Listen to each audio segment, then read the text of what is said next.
ইরানের হামলার পাল্টা জবাব দেওয়ার সিদ্ধান্ত নিয়েছে ইসরায়েল, এমনটাই দাবি করেছেন ব্রিটিশ পররাষ্ট্রমন্ত্রী ডেভিড ক্যামেরন।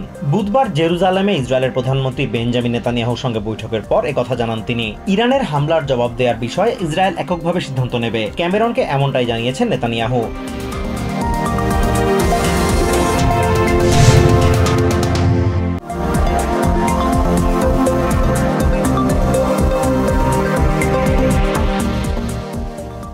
ইসরায়েল ছোট কোনো হামলা চালালেও কঠোর জবাব দেওয়ার হুঁশিয়ারি দিয়েছে ইরান। বুধবার তেহরানে দেশটির বার্ষিক সামরিক প্যারেডে এমন হুঁশিয়ারি দেন প্রেসিডেন্ট ইব্রাহিম রাইসি। ইসরায়েলে গত শনিবারের হামলার কথা উল্লেখ করে তিনি বলেন, ইহুদিবাদী শাসনের গৌরব মাটিতে নামিয়ে এনেছে ওই হামলা।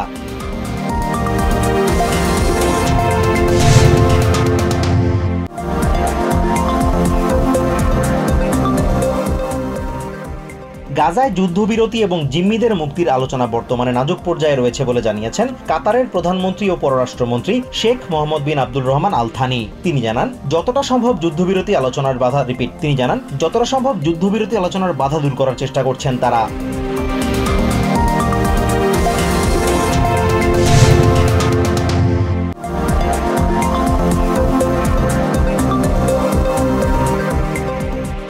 পর্নো তারকা স্টর্মি ড্যানিয়েলসকে ঘুষ দেওয়ার মামলার বিচারে জুরি নির্বাচন প্রক্রিয়ার সমালোচনা করেছেন সাবেক প্রেসিডেন্ট ডোনাল্ড ট্রাম্প। বুধবার সামাজিক মাধ্যম ট্রুথ সোশ্যালে দেয়া এক পোস্টে তিনি দাবি করেছেন, কোনো সম্ভাব্য জুরি সদস্যকে অপসারণের জন্য তাকে পর্যাপ্ত সুযোগ দেওয়া হয়নি।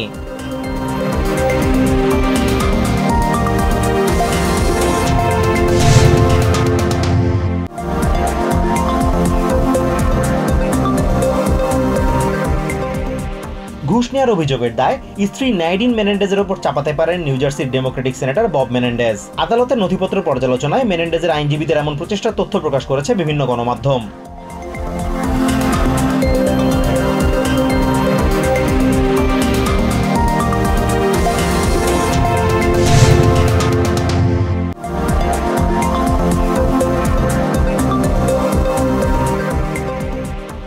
নিউ ইয়র্ক সিটির ব্রুকলিনে গাড়ির ধাক্কায় 10 বছর বয়সী এক শিশু নিহত হয়েছে। মঙ্গলবার দুপুরে উইলিয়ামসবার্গের ওয়াইথ এভিনিউয়ে এই ঘটনা ঘটে। পুলিশ জানিয়েছে, মোড় ঘোরার সময় পথচারী শিশুটিকে ধাক্কা দেয় গাড়িটি। দ্রুত হাসপাতালে নেওয়া হলেও তাকে বাঁচানো সম্ভব হয়নি।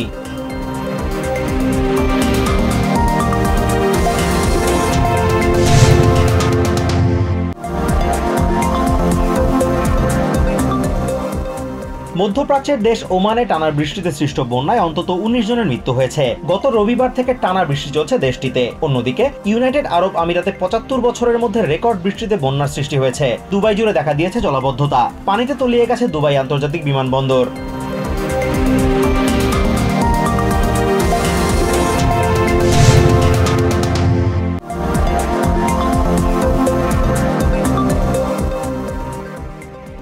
মিয়ানমারে চলমান সংঘাতের জেরে দেশটির সেনা ও বিজিপির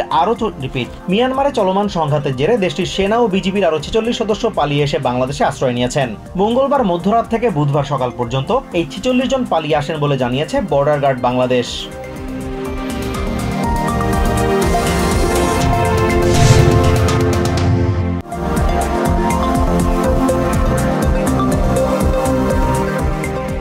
বাংলাদেশের ঝালকাঠি সদর উপজেলায় একটি ট্রাক নিয়ন্ত্রণ হারিয়ে 3টি ইজি বাইক ও একটি প্রাইভেট কারকে চাপা দিলে শিশুসহ 14 জনের মৃত্যু হয়েছে।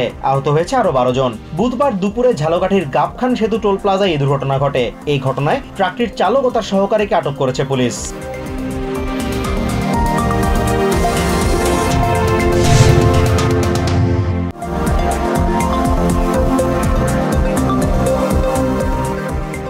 ইন্ডিয়ান প্রিমিয়ার লিগের 32তম ম্যাচে গুজরাট টাইটান্সকে 6 উইকেটে হারিয়েছে দিল্লি ক্যাপিটালস। আহমেদাবাদে টস হেরে আগে ব্যাটিংয়ে নেমে 17.3 ওভারে সব উইকেট হারিয়ে 89 রান করে গুজরাট। আইপিএলে এটি তাদের সর্বনিম্ন স্কোর। পরে 67 বল হাতে রেখেই জয় নিশ্চিত করে দিল্লি।